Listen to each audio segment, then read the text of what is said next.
There are times that Ohio State struggles to play games in Ross-Ade Stadium. Will that same thing happen tomorrow when the Buckeyes and the Boilermakers battle on the football field? We discuss all that today on Locked on Buckeyes. You are Locked on Buckeyes, your daily podcast on the Ohio State Buckeyes. Part of the Locked on Podcast Network, your team every day. What is up, Buckeye fans? Welcome back to the episode of Locked on Buckeyes for the Locked on Podcast Network. I am your host, Jay Stephens, also the host of the Jay Stephens Podcast. It is Friday, October 13th in the year 2023, and this episode is brought to you by LinkedIn Jobs. These days, every new potential hire can feel like a high-stakes wager for your small business. That's why LinkedIn Jobs helps find the right people for your team faster and for free. Post your job for free at linkedin.com/LockedOnCollege. Terms and conditions apply. Joining us today for the entire show for the very first time this season is Cory Thompson. Many of you know him from Ohio State Football with Scarlet and Great on YouTube. Him and I have been doing shows for years now, and I'm glad to have him back on this show during this odd year for Ohio State football. Cory, welcome to the show. Thanks, Jay. It's always fun to be on your show with you, man. This is going to be a fun show. I hope tomorrow watching the game is going to be fun for us as well. Because, Cory, you and I unfortunately remember what happened that Saturday night, Ross-Ade Stadium, West Lafayette, Indiana in 2018, where it seemed like everything went wrong for Ohio State and Rondale Moore just went off for Purdue. We don't want to see that anymore. I don't want to see highlights from that. I can watch highlights from a lot of games and replay games. I don't want to touch that one because that was an odd night for the Ohio State Buckeyes. Yeah, I remember Rondale Moore obviously torching us that night. I think at one point you had Malik Harrison covering him. Like that would definitely work. And the thing is about Rondale Moore, following his recruitment, I was begging Ohio State to get the kid. I was like, this guy's the real deal. Go get him, please. Imagine him in Urban's offense. He would have just been electrifying. And he went to Purdue and made a name for himself. That's how good he is. I mean, he went to Purdue and the whole country knew who he was. That's insane. This isn't Purdue basketball where everybody knows who Zach Edey is, but also he won a national award as well. This is Purdue football, where outside of really Drew Brees, you don't really know many Purdue football players. You may know David Bell, but outside of that, that's a newer thing. And many Ohio State fans are Cleveland Browns fans, so there's that connection. For people to know who Rondale Moore is, and for that game to be against Ohio State, that haunts many Ohio State fans. And I know Ryan Day, who was a part of that coaching staff back in 2018, does not want that to happen during the first year. He takes a trip. First time in his career, he takes a trip as a head coach of the Buckeyes to Ross-Ade Stadium. Do you think Ryan Day is ready for what's going to happen tomorrow?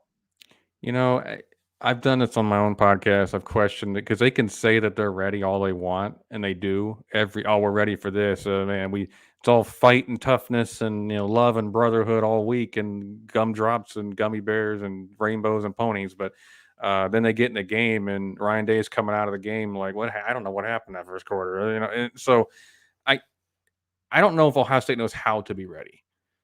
Now, I could see a slow start and then people getting frustrated with it, and then we slowly pull away because we're just a more talented team. But that being said, it's a game talent-wise should be a blowout. Should be. Will it be? I think it'll end up looking like that a little bit, but it'll be one of those halfway through the third quarter we're finally pulling away. It's okay, now it's 17, now it's 24, and the ball starts just snowballing down the hill. And everything starts going Ohio State's way. And it's like, okay, we won 42-17. It looks like a good win, but it was like 21-17 midway through the third quarter and still a game. So I think it's going to be one of those just because I think that's just what this team is. So kind of similar to last week, how it was tied at halftime, and really Maryland should have been up 3 going into the locker room at halftime. But then the Buckeyes defense stayed solid, stayed sound. Then the offense started to pick up and find things that work. You kind of feel like it's going to be a similar thing tomorrow like it was a week ago? Yeah, exactly. I think, with the injuries, we got Emeka probably not playing, Kyle McCord a little banged up. The weather can be a little weird in Purdue. So I think Kyle McCord is going to do what he's done all year. It just takes a minute to get going. Like when he gets going, he's really good. But for that first, 20 minutes of the game, we're wondering who is this quarterback? It's like he goes from Todd Beckman to Joe Germain. It's just really weird. He's a roller coaster, as I said on the X the other day. I was like, this guy's just a roller coaster right now. He's a young quarterback. It's normal. But that being said, and the defense is going to have to, as always, keep us in striking distance. Maybe even if Purdue somehow gets out ahead early on, because let's say a special team screws up again and puts them in a bad spot. Let's say they're up 10-0 again. It's like, okay, the defense can keep us in it. We're confident in that. We just need that offense to get chugging. And it just sometimes just doesn't make any sense to watch this offense. Because it's like this. Maryland's not a great defensive team. Okay. That shouldn't have been like that for a while. We look like we had never practiced before. Like, what is going on here? I mean, I'm guessing the ankle injury with Kyle McCord is hurting his planting ability, and his throws are a little underthrown, a little off right now. People are questioning his arm. I think that's insane. He's got an NFL arm. It's just not always consistent with it.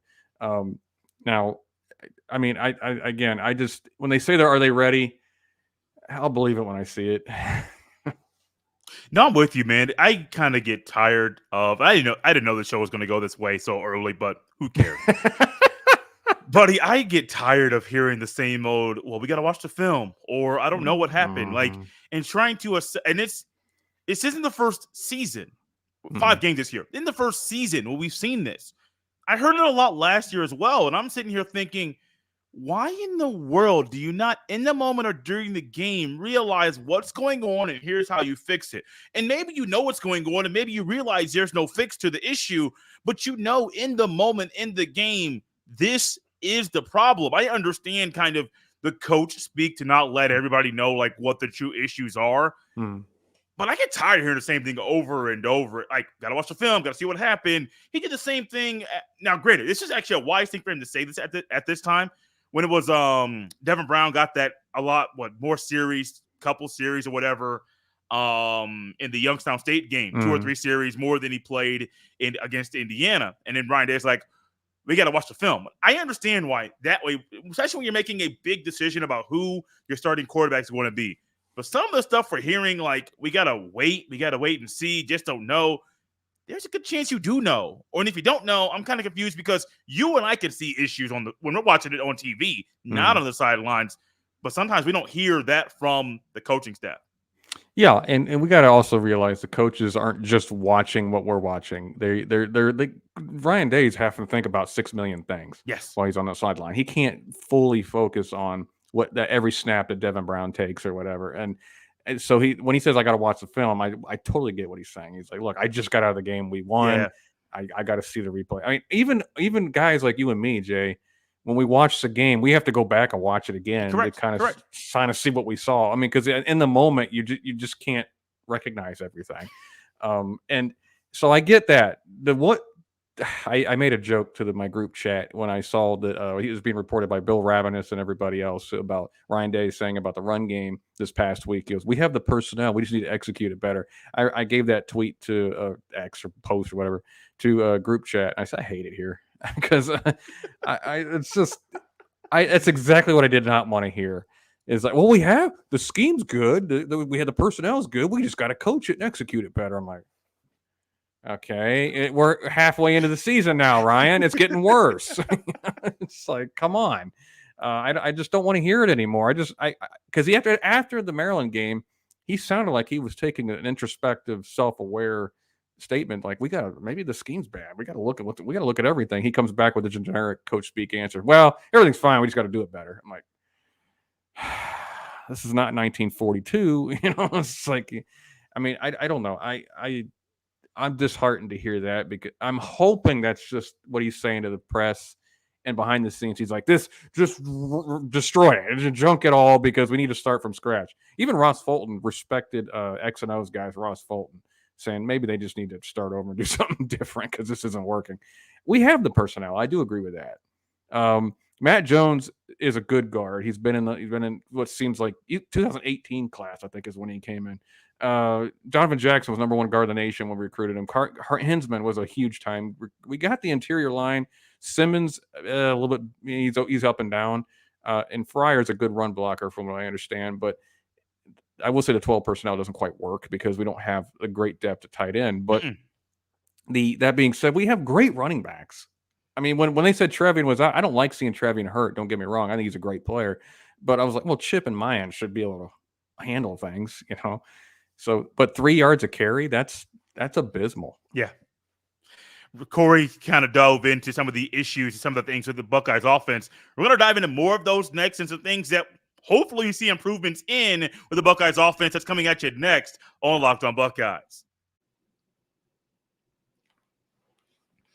This episode is brought to you by LinkedIn Jobs. These days, every new potential hire can feel like a high-stakes wager for your small business. You want to be 100% certain that you have access to the best qualified candidates available. That's why you have to check out LinkedIn Jobs. LinkedIn Jobs helps find the right people for your team faster and for free. It's free and easy to create a job post at LinkedIn Jobs. Once you create your job post, add your job in the purple hashtag hiring frame to your LinkedIn profile to spread the word that you're hiring. Simple tools like screening questions make it easy to focus on candidates with just the right skills and experience so you can quickly prioritize who you'd like to interview and hire. LinkedIn Jobs helps you find the qualified candidates you want to talk to faster. Post your job for free at linkedin.com/lockedoncollege. That's linkedin.com/lockedoncollege to post your job for free. Terms and conditions apply.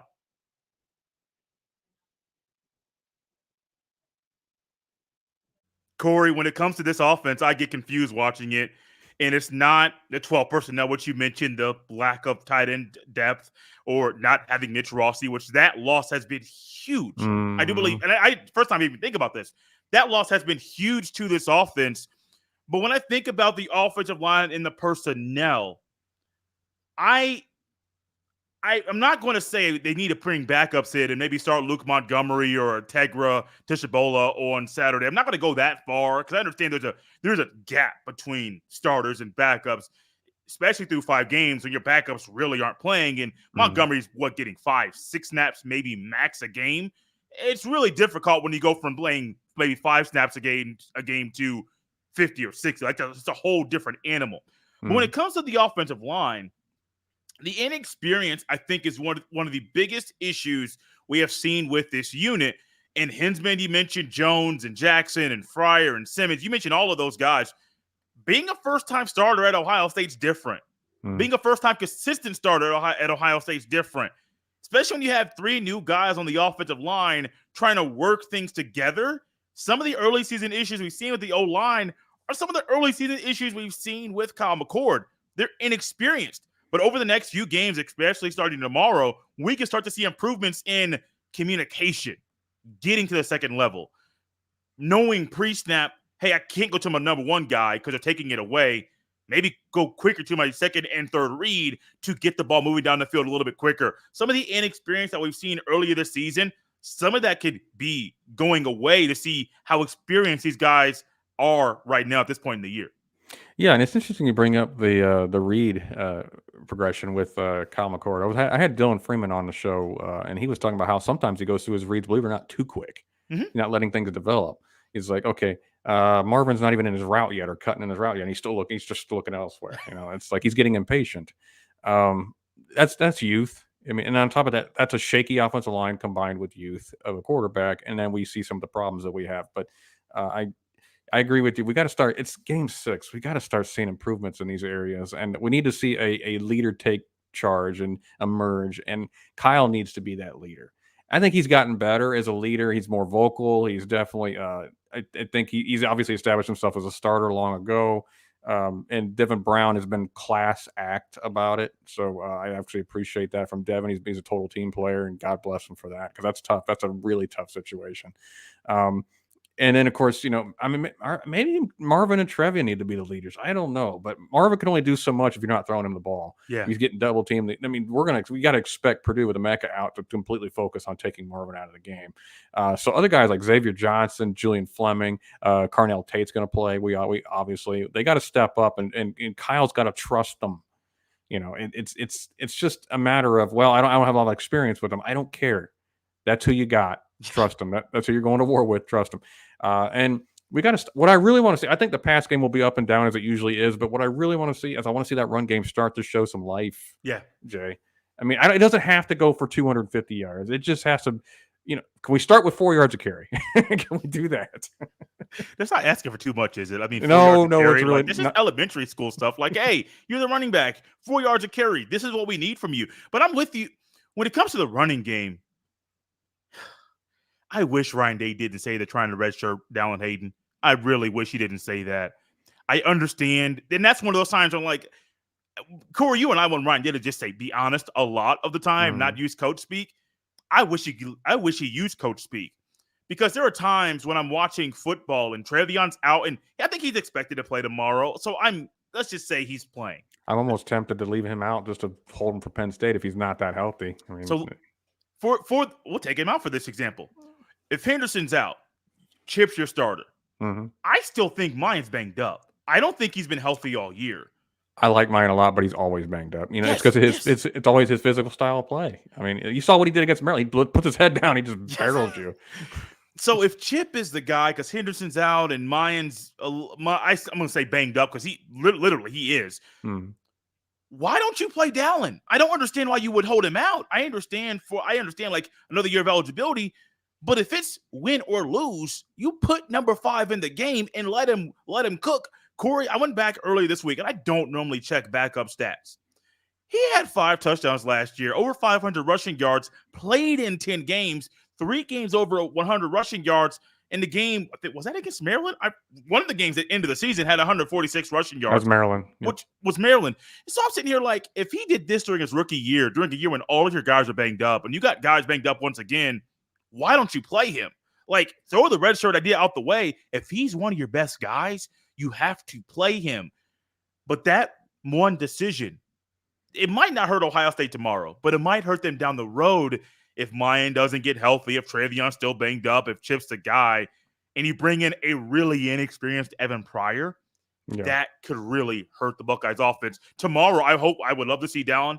I would love to see Mayan healthy. I don't think he is. But, man, I think tomorrow you should, realistically, from the way you and I view Ohio State running game, we should be expecting to see a running game that's averaging 5.5 yards per carry.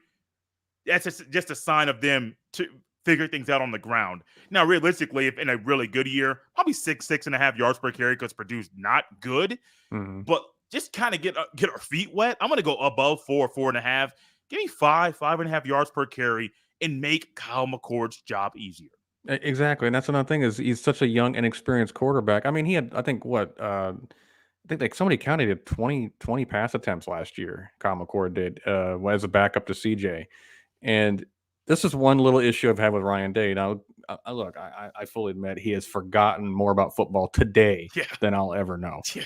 I'm not knocking Ryan Day's intelligence, okay? Because Ryan Day is an absolute elite football coach. Whether you think he's the greatest Buckeye coach ever or not, he's an elite football coach.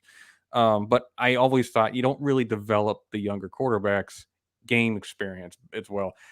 John Cooper made a horrible mistake, a lot of them, but towards the end of his tenure, when who was it? Joe Germain was on his way out in '98, and the only backup was Steve Bellisari. We didn't really have a backups per se, and I know Steve Bellisari everybody has terrible memories of him, but we did not develop him worth a darn. We threw him to the wolves the next year. We didn't get him any real mop-up duty, playing time, game experience, game reps, and he always said he regretted that. Like, I really did not do him any favors.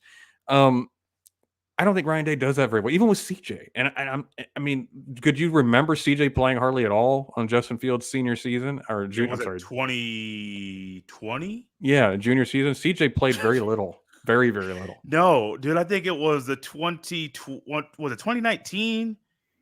maybe in 2019, whatever year he got popped by James Skalski. I forget if it was 19 That was or 20. 2020 against Clemson in the playoff, and we won that game obviously. But CJ came in for a snap, Yeah, and literally then, one snap, and I thought Justin Fields was out for the game because I Me thought his too. ribs were broke. I They don't know probably how he were. survived that. They probably were broke, and he still threw 60 yards in the air.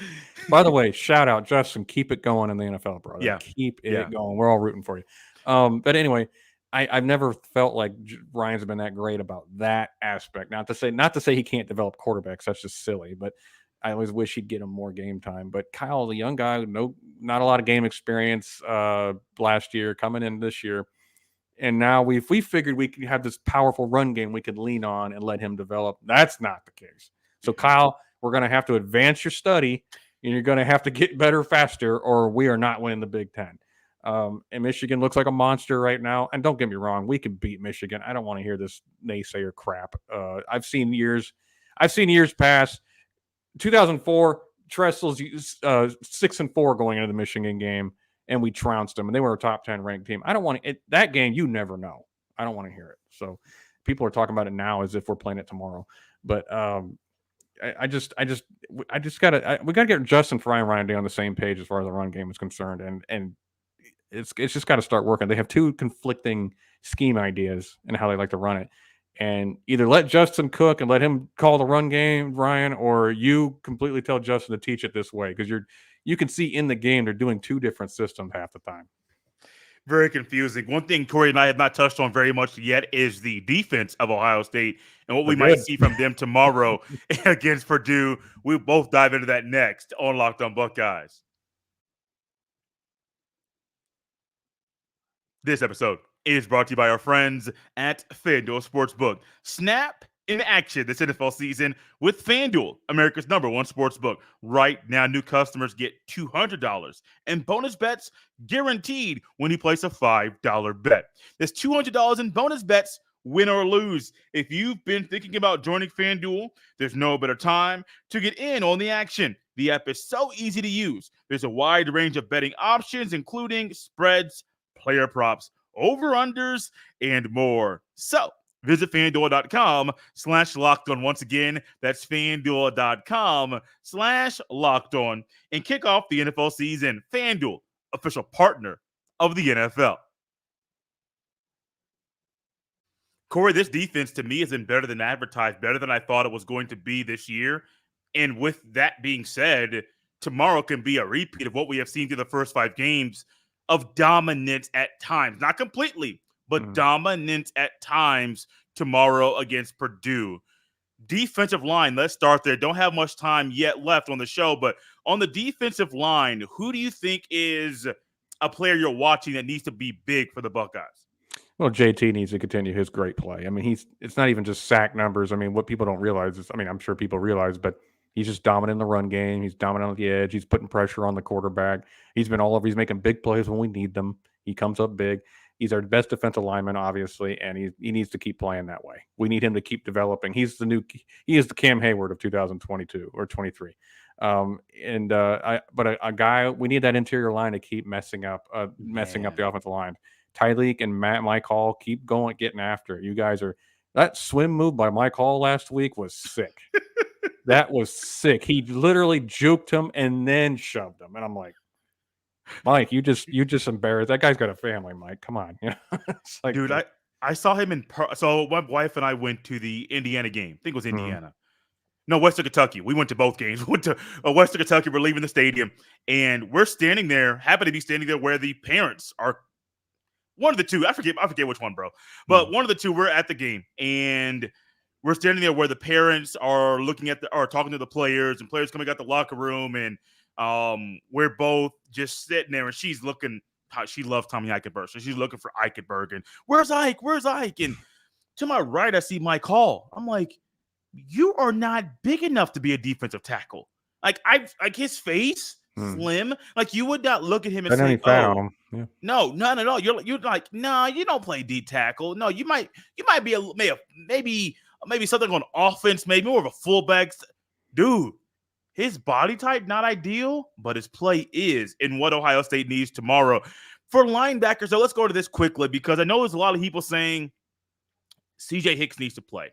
I've seen Dylan Freeman on Twitter say this is why CJ Hicks is not playing. So I'm not trying to go into the CJ Hicks conversation. I hear you. Do you think that they should run more of a 4-3, take Sonny off the field and run Simon, Eichenberg, and Chambers at the same time? Nah, I don't think you want to lose what Sonny brings. Yeah. That quickness off the edge, and he's still growing into his position, but he's still showing flashes of brilliance. I like Cody Simon too. I'm not knocking him, but I don't think you trade him. I don't think he's one of your best 11. Right.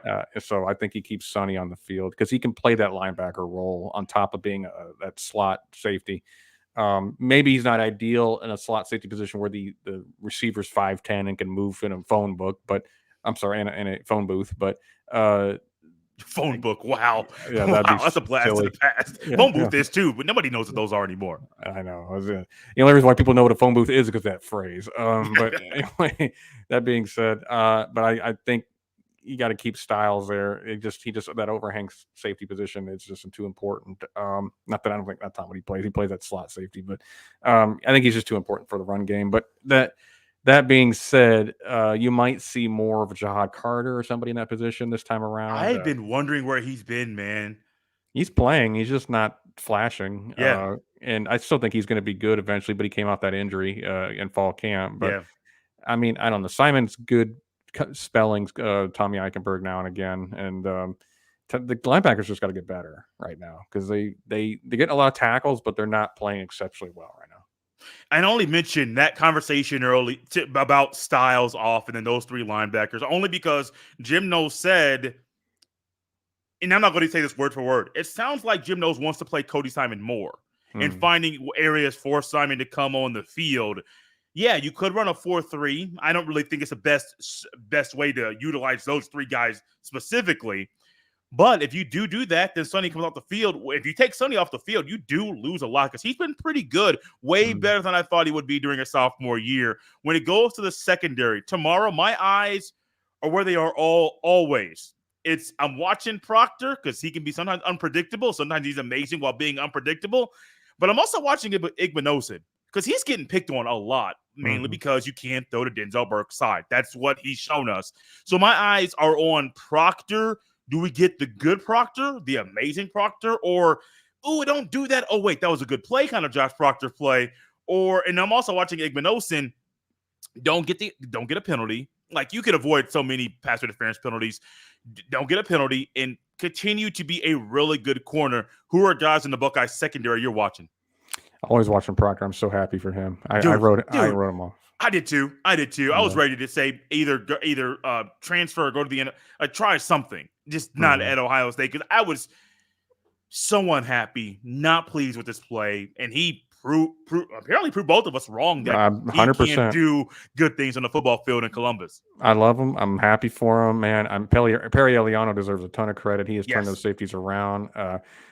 Proctor's one to look at. Denzel, it's hard to look at Denzel because they barely ever throw at him. So and kudos to Denzel for turning it around. And I like Igbenogson too because I think while he's still finding his way as a cover corner in college football, he's actually really smart. Yes. And you hear that the commentators and the coaches talk about how the fact he's actually taking guys on the field and say, no, back up. No, do that. He's kind of directing guys. And I think he saved us a touchdown against Maryland because he told the slot corner to back up because he was jamming him at the line. Like, no, you need to back up a little bit.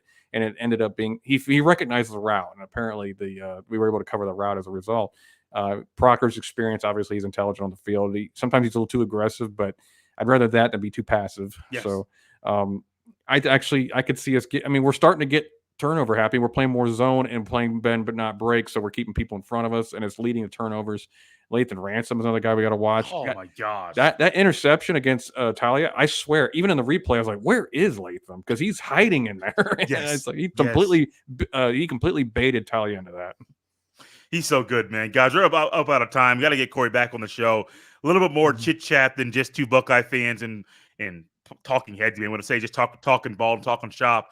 I think we both believe Ohio State will win tomorrow. I didn't even ask a prediction, but I think we both believe that because Ohio State is a good football team.